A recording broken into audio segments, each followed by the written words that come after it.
tasty. This chocolate is good. Yeah. Very tasty. Music. এই বলদিয়া গ্রামে আমার লাইফটা ঘুরে দিচ্ছে, ঠিক আছে। সম্প্রতি মানিক মিয়া শ্রীলঙ্কা ভ্রমণ করছে। মানিক মিয়াকে দেখা গেছে এক সুন্দরী রমণীর সাথে শ্রীলঙ্কার মার্কেটে কথা বলতে। ভিডিওটি সোশ্যাল মিডিয়ায় ব্যাপকভাবে ভাইরাল হয়েছে।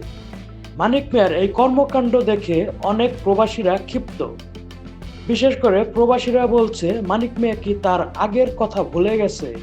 সে সৌদি আরব প্রবাসে থাকা অবস্থায় ডাস্টবিন থেকে খাবার নিয়ে খেত এবং কি রাস্তায় রাস্তায় সে টুকায়ের মতো জিনিস টুকাইতো।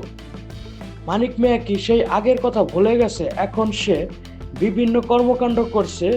মানিক মিয়ার এই কর্মকাণ্ডে অনেক প্রবাসীরা ক্ষিপ্ত হয়ে তাকে বিভিন্ন রকম কমেন্ট করছে, কিন্তু মানিক মিয়া থেমে নেই। মানিক মিয়ার মতো মানিক মিয়া বিভিন্ন কর্মকাণ্ড করেই যাচ্ছে।